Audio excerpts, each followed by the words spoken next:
Joining us today, contributor for MLB.com and author of the book A Fan's Guide to Baseball Analytics, Anthony Castrovince. Anthony, thanks so much for making some time for us today. No problem. Thanks for having me on. I mentioned the book, but let me give you the full title here: A Fan's Guide to Baseball Analytics, Why WAR, WHIP, WOBA, and other advanced sabermetrics are essential for understanding modern baseball. Am I correct in assuming that you were a math kid growing up who also loved baseball, or did one of those come before the other? Incorrect. And that's what I dig into. At the beginning of the book is just my aversion to math as a student. Never would have imagined I'd write a book even remotely related to math. I got into baseball writing for the storytelling nature of it, the narratives. But in my time covering the game, I just found that obviously it's a numbers driven game.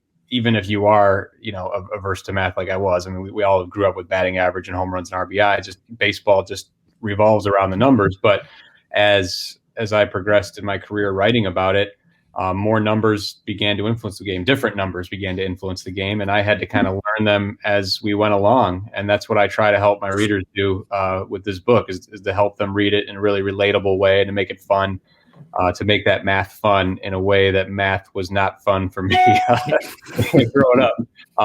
So yeah, it is kind of a different way of coming to it and going about it, because I'm still not exactly math savvy, but I've learned a lot about how these numbers influence the way the game is played, but also just how, as we as fans can interpret performance, the ways we can just separate the good from the bad in terms of player performance, team performance, that sort of thing.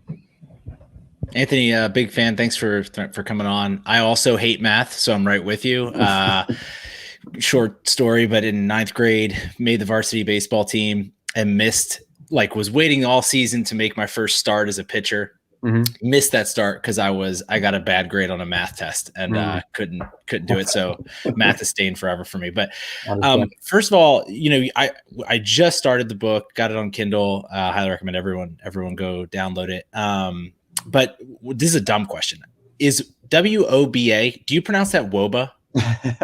There are no dumb questions, and the answer is I don't know. I am assuming okay. So. We were just arguing about that. I write in there that we should pronounce it WOBA. We should, because that's fun, and if we're going to make these very nerdy numbers fun, then we got to go the absolute most fun pronunciation. So I don't know what else. I'm sure there's some other way to pronounce it, but WOBA just makes the most sense for me. Yeah, totally agree. I was trying to get Tony to ask that so I didn't sound dumb, and he avoided it. So, but kind of along those lines, I think that something that's difficult for baseball, and you talk about it a little bit in the book, or to the point that I've gotten, is in basketball, you have so many different pieces of the game that are approachable. Definitely with football, like football's made being a nerd about the game cool, right? Like everyone wants to act like they understand what a cover two means for a quarterback, or the different calls that are going on at the line. How do you see that how do you see baseball being able to make that part of the game in vogue in culture and things like that? Well, we're seeing it a bit in that I see it more from fans, from readers, from tweeters and that sort of thing, than I ever did in the past. There's more. First of all, we saw a greater pushback against bad baseball writing, right? Because there's a lot of bad, just completely narrative driven baseball writing where, you can very easily find numbers that don't back it up. And I think it's forced everybody in our industry to be better, quite frankly. I think the quality of beat writing now it's not even comparable to 10 to 15 years ago in terms of the quality. It's so much better because we don't have to take players or managers at their word for it anymore when they say, oh, this guy's, he's hitting it hard, but right at people. He's hitting into some bad luck. Well, now we have the numbers to go and check that. That's just one example. So I think it's made us all better. I think it's made fans smarter. And you just see things being discussed in the public sphere that you never did before. And I think we've seen great gains just when you go to a game and look on a scoreboard. Look what's on a scoreboard now versus 10 years ago. Even if something as rudimentary and it might not be so advanced to some people, like OPS, That's still a giant leap forward from, guys batting average and home runs on the scoreboard. So I think there's just been a greater awareness and intelligence, but I think that just kind of perpetuates itself over time. But to really answer your question, when you start to see it influence the broadcasts, I think is when, you see the baseball world at large really getting a greater grasp. And we've seen that. The national broadcasts have gotten more nuanced in that regard. But also we've had stat-driven broadcasts. We had one the other night in the Padres and Dodgers series, where our own Mike Petriello from MLB.com, he's part of those where you can just watch a more analytically driven broadcast. And it doesn't mean it's like it's all analytics and it's super nerdy, but it helps add context to what you're watching and what you might see moving forward. So I think that's kind of been maybe the great divide that's closed in recent years is the in-game experience with the scoreboards and the broadcast. I think that makes a big difference. I'm sorry. Sorry, Tony. I know there's others. Something he said. What about, you were talking a little bit about making it part of the broadcast, obviously. What about from the player's perspective? Like, obviously, I think even just this morning, Trevor Bauer published a vlog. One of them was ridiculous about him and Tatis and all that. But then another one was kind of breaking down Shane Bieber and why he's so great and spin rates and all these types of things. What are you seeing there that can push that fan experience forward? Yeah. Well, I mean, Trevor Bauer is obviously an extreme example of players using analytics, but it does influence things, because the more it influences how players get paid, the more it influences how they themselves evaluate their own performance and discuss baseball in general. And you see more guys talking about their hard hit rate, and even if it's not talking about it in specific terms, it's talking about that concept in general. You see pitchers talking about their spin rate, and to some degree, this is all stuff they may have been talking about anyway. Maybe they didn't use these exact phrases. Maybe they didn't use exit velocity or spin rate or what have you, but they've always talked about these concepts. And now we have clearer definitions to them, clearer numbers to them in the StatCast era, which goes back to 2015. In that time, the way players talk about themselves and the sport in general has totally morphed, and they've really become accustomed to those specific terms. And now you have a generation of players coming up in that environment. So it just normalizes it, so cool. Give it another 10 years and you won't have any players who played in the non-StatCast era. Mm-hmm. You'll have a totally different game in terms of what players are looking at to evaluate. You won't have anybody talking about what their batting average is. They'll be more concerned with their expected batting average, their expected WOBA. And hopefully they'll be saying WOBA, so we'll know for sure that's but that's just the nature of things evolving and players evolving with it. But again, again, the central point is when you are paid based on your numbers, those are the numbers you're going to be looking at. And there's still some things that are archaic in our system, particularly in arbitration versus free agency. Arbitration still mostly revolves around the more archaic numbers, saves being a big one in arbitration. Mm-hmm. The old tried and true numbers, but as that process evolves, and free agency has already evolved, free agency has become more wins above replacement driven than it was in the past. So the more it influences the pay, the more it influences what players value.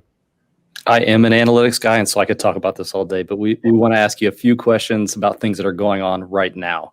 Sure. We attempt not to overreact like most sports radio talk shows, although we still are in it for clicks. So every now and then. But for you personally, like maybe the biggest surprise for you, understanding that this season isn't even a month old, but like biggest surprise for you to this point.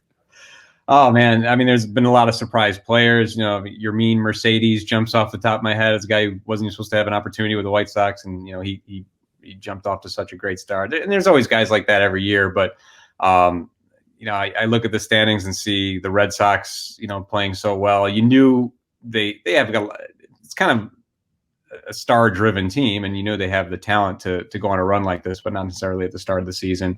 And juxtapose that against the Yankees' struggles. And again, there's always going to be surprises and disappointments, particularly in the first month. You never know what to make of any of that. But I might say the biggest surprise is just honestly how great the Dodgers-Padres series has been, in that it actually has been the rare thing to live up to the hype. And I think that's maybe going to be the biggest takeaway from April, is just those felt like such meaningful games. And we just don't see that in our sport very often, where the intensity level that they've been playing with, and jawing back and forth at each other. I think of, Clayton Kershaw and Jerry Profar that one moment there, and Bauer and Tatis, playfully, but going back and forth on Twitter and whatnot. There's just a heightened intensity level to that series that we're just not accustomed to seeing. So it's had a very September feel, late regular season, consequential division games very early here, and they still have, a dozen left to play against each other. So that's a lot of fun. So I know you're as we've already noted math lover, huge analytics guy. And so with that, I was a little bit surprised to see your opinion of the D-backs Braves yesterday. I think you tweeted something to the effect of, if he throws a shutout or if he throws a no-hitter, whether if it's 7 innings or not, it should count as no-hitter. Am I misrepresenting that? No, I tend to, we get hung up on the record book, and I don't even, where is the record book? We don't have any physical media has gone by the wayside. So I think we're all smart enough to understand the nuance here. And, listen, it was a 7-inning game. Everybody knew going into it that this game is 7 innings. It didn't spring anything on the Braves last minute. Like, oh, by the way, this is your last at bat going into it was known. They didn't give him any more innings to pitch. Now that's different than, the definition of a no-hitter is a complete game, 9-inning complete game with no hits allowed. And the reason they had to clarify that in the early 90s is because we had a game where, Matt Young was one where he had a no-hitter through 8 innings and then didn't pitch the 9th because he gave up runs and they lost the game, and the home team did not need to bat in the 9th inning. That's a different scenario than a clear 7-inning game, and he pitched every inning that existed and he allowed 0 hits. So I don't know what else you're supposed to do with that, because everything else from that game, the previous game was a 1-hit shutout, and it'll go down as a 1-hit shutout because that's literally what it was. And this was literally a no-hitter. So it's just a tough one in terms of the Elias Sports Bureau recognizing it as such. But I don't know how else you could really handle that. It's just by the letter of the wording, it's a no-hitter for me. So we're in a really weird situation these last couple seasons. And the point I made was, we called people division champions last year after 60 games because they were division champions after 60 games, and we all recognize that that's strange. And that's not reflective of baseball's nature.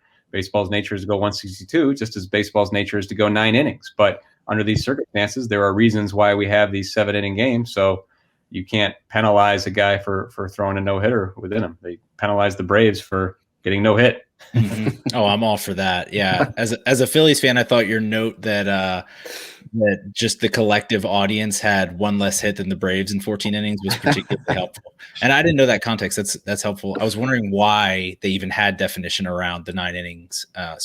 You said that was from Matt Young? Somebody? Yeah, that was one of them. There was Andy Hawkins had a no-hitter loss where he didn't get to pitch the 9th as well. So that might have been the one that framed that. But okay. If I'm not mistaken, I think there were 50, 51, 52, somewhere around there, no-hitters that were stricken from the record at that point when they made that actual definition. I believe that was like 1991, 1992, somewhere around there. You can check my history there. But there was about 50 no-hitters that had previously been recognized that then were removed from, again, the record book. Back then, there might have been, a record book people were picking up and putting down, but now we have the internet, so we can always edit Madison Bumgarner. We can edit it to no hitter, put an asterisk, put a 7 in parentheses. That could probably solve that one, and we can. Your next book should be a physical copy of the record book. I think that would that'd be a funny product. So speaking of kind of no hitters, obviously we've seen maybe just the bats are cold and they seem to be waking up a little bit this weekend, but we've seen a ton of really strong pitching performances early this season. Just as a fan, like if you as you mentioned also on Twitter, the Yankees stink. I agree. But so let's say wild card weekend starts tomorrow. you have to pick one of Cole, DeGrom, Bieber, or your choice of the field. Who would you have on the mound there? Oh man, in a must-win playoff game, I'm probably going to side with Jacob DeGrom. The difficulty there, and if you read my book, you know that there are ways to contextualize what guys do within their league. DeGrom pitches in the National League, of course, that's different when you look at the bulk of his career. But the way he's going right now, it's insane. Just the velocity he's the way his velocity has increased. To go with the great stuff he already had. He's just on another planet right now for me. So as good as Bieber and Cole, and there's a lot of good young pitchers right now in the game, but DeGrom would have to be my guy. Sweet. All right, we're going to finish you off with a couple of Dodgers-Padres questions. You brought them up earlier. Say what everybody's talking about. I have one analytics related. Your opinion of, so we saw last night, Sunday night's game with the extra inning game, the player starting on second base. Yeah. The strategy and the analytics, do you feel like those have matched? Like have managers conquered that, or is there still something maybe that they're still playing with, just trying to figure that out?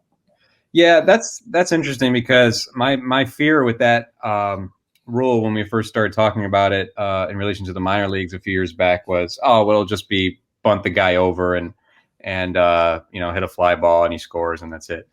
But that really hasn't been the case. And part of that's because no one can bunt anymore. So so it's always going to be dependent on where you're at in the lineup and what your players' capabilities are, at that spot in the lineup. So it's been more varied. The outcomes have been way more varied than I gave it credit for. And I love the rule. I've come to really love the rule, to be honest. Just having been at many games that go 13, 14 innings. And I see what happens when the game goes to the 10th inning. People leave. I mean, most people leave. They paid for 9 innings.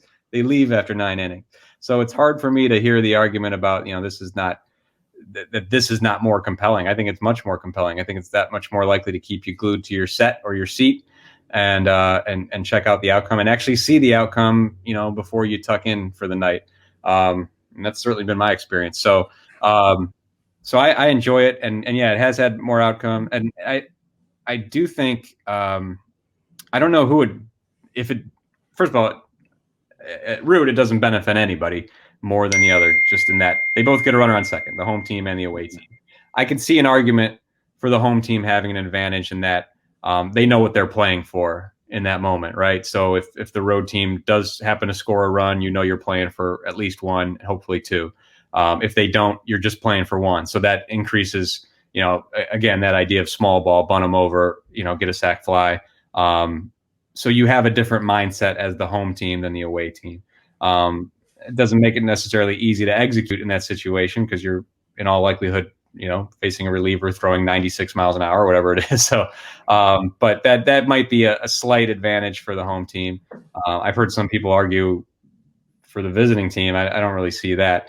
So if anybody has an advantage, it's probably the home team, and maybe that's the way it should be. You are the home team. So, it is a fascinating rule, though. It does change the scope of extra innings, to say the least. I largely come away with it as a positive. I'll be curious to see, if it survives the post-COVID era. All right, last one here. We're going to force you to pick on April 26th, the Dodgers or the field to win the World Series. Oh boy. Man, yeah, I'll take the field just because that's how baseball typically operates. And, last season being more of an exception to the rule than anything, where the Dodgers were this great team and he did as expected. Now that's different in a 60-game season and in a kind of a wonky playoff format last year too, than to do it, 162 and then the normal playoff format. So I'll just bet on the field just because that's typically how baseball goes. The Dodgers are clearly the number one team in baseball for me. And that makes me that much more confident that they won't win the World Series because that's how our sport typically operates. But there's no reason why they shouldn't win it, just the way they're built. But, things do tend to happen in the month of October. We won't hold that to you. We'll just post it all over the internet. So that's Anthony Castrovince of MLB.com. That was fun. Really appreciate you jumping on the podcast with us. Yeah, guys. Thanks for having me.